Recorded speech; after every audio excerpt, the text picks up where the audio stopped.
At 1 a.m., my daughter collapsed on my porch with a split lip and swollen eye. Her husband's text read, "Don't open your mouth if you want to keep everything." I put on my police uniform and gathered evidence. My hands shook as I held Lena's trembling body, but not from fear.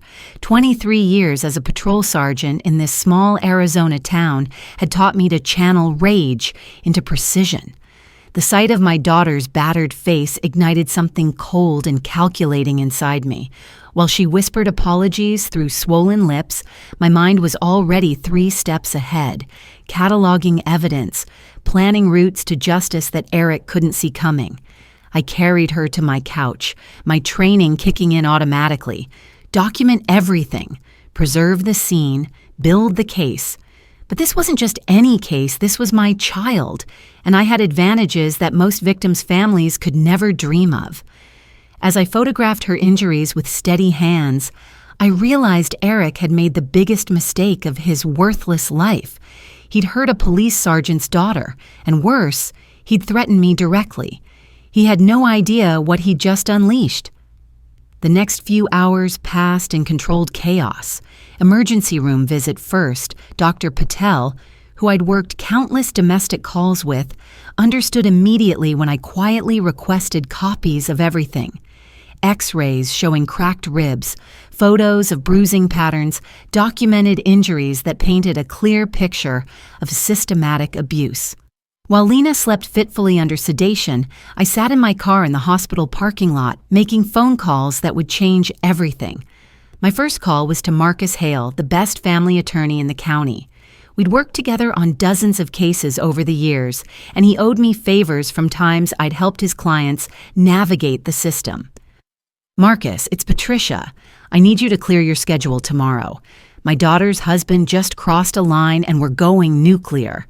His voice sharpened immediately. "What do you need?" Within an hour, he'd filed emergency protective orders and started the paperwork for civil suits that would tie Eric up in court for years. But legal action was just the beginning. 23 years in law enforcement had taught me that real power comes from information, and I had access to databases that most people could only dream of. Back at the station, I pulled Eric's complete history. 3 prior domestic disturbance calls that had been dropped, a DUI from 2 years ago. More importantly, his business license for that pawn shop was 6 months overdue for renewal, and his tax filings showed discrepancies that would make the IRS very interested. My partner, Jake Davis, had been watching me work through Eric's file. "Pat, whatever you're planning, count me in. That piece of garbage hurt Lena, which means he hurt family." Having Jake's support meant everything. He was connected to every informant and street contact in our jurisdiction. Within 24 hours, he'd confirmed what I suspected. Eric was running stolen goods through his pawn shop, using forged paperwork to flip items too hot for legitimate sale. The breakthrough came from an unexpected source. My neighbor, Mrs. Dolores, had security cameras that captured Lena's arrival at my house, timestamp and audio included. But more valuable was her grandson, Tommy, a forensic accountant who volunteered to analyze Eric's financial records pro bono after hearing what happened. "Mrs. Calder, this guy's been cooking books for years. I can trace money laundering, tax evasion, fraud, enough to put him away for a decade even without the domestic charges."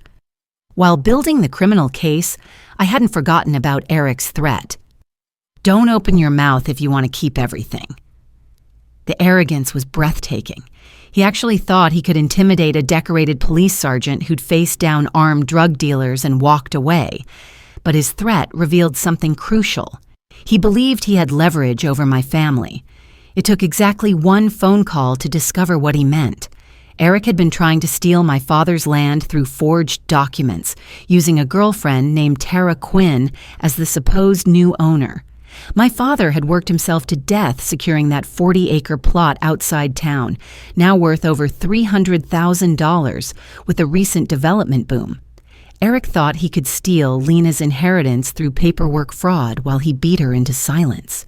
The sheer audacity made me almost admire his stupidity. Connecting with Tara Quinn required delicate handling.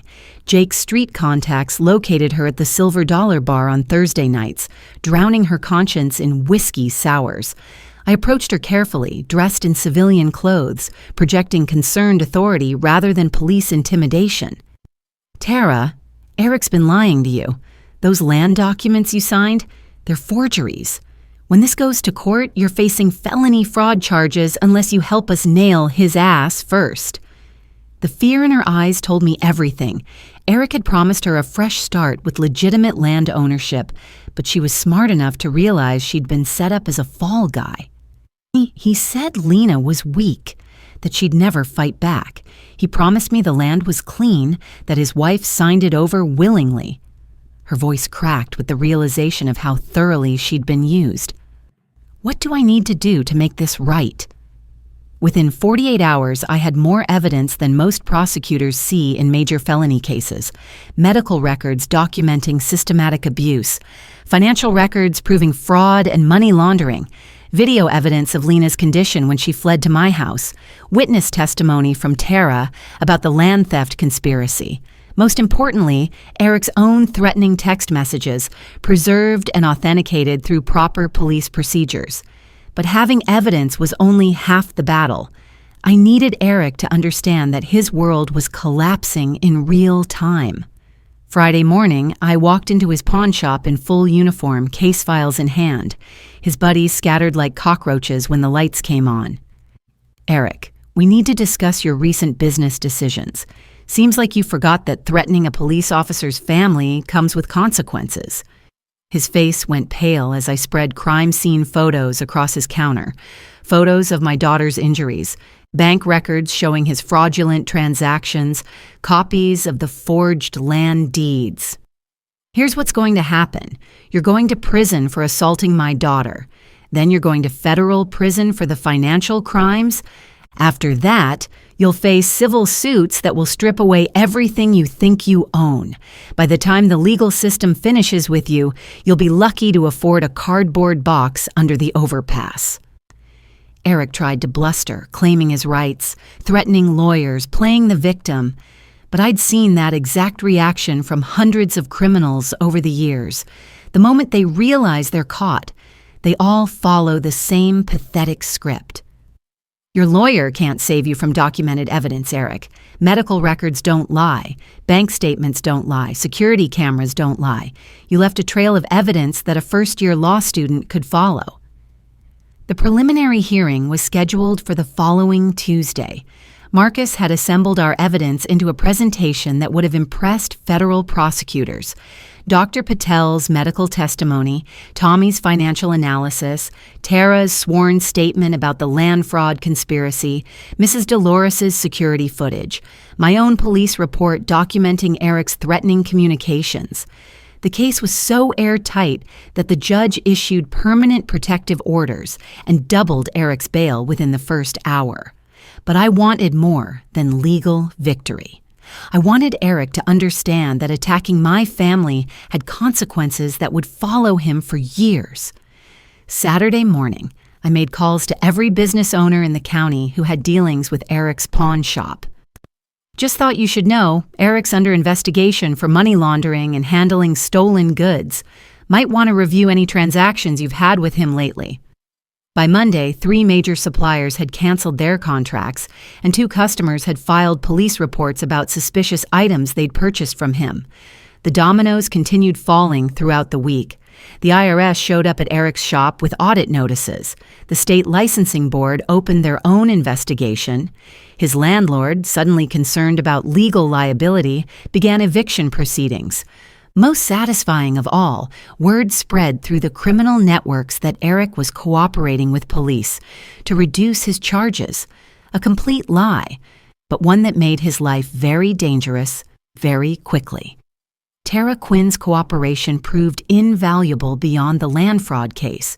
She provided details about Eric's book-cooking operations, his network of criminal contacts, and most damaging of all, recordings she'd made of their conversations, where he bragged about keeping Lena in line through violence. Every revelation added years to his potential sentence and dollars to the civil judgments my daughter would eventually collect. The final hearing lasted 3 hours and ended Eric's freedom permanently. Judge Keaton sentenced him to 8 years for domestic violence, with federal charges still pending for financial crimes. The civil court awarded Lena $450,000 in damages, secured by liens on Eric's business and personal property.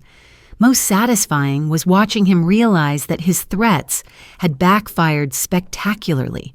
Instead of silencing us, he'd triggered a systematic destruction of his entire life. Tara received probation in exchange for her cooperation, plus witness protection funding to relocate safely. She understood how close she'd come to taking the fall for Eric's schemes and expressed genuine gratitude for the chance to start over legitimately. Dr. Patel received commendation from the medical board for her thorough documentation that made the prosecution possible. Marcus waived his legal fees, calling it professional satisfaction to destroy an abuser so completely. 6 months later, Eric remains in state prison, facing federal charges that will likely triple his sentence. His pawn shop was seized and sold at auction, with proceeds going toward Lena's judgment. The land he tried to steal now funds Lena's therapy and new apartment, far from the memories of her marriage. She's rebuilding her confidence with professional support and the knowledge that the monster who hurt her will never threaten anyone again. As for me, this case reinforced why I became a police officer originally, to protect people who can't protect themselves. But it also taught me that sometimes the best protection involves using every tool at your disposal, every connection you've built, and every advantage your position provides. Eric thought he could intimidate and control us because he was used to victims who had no recourse. He never imagined what happens when you threaten someone who spent decades learning how to fight back systematically and win completely.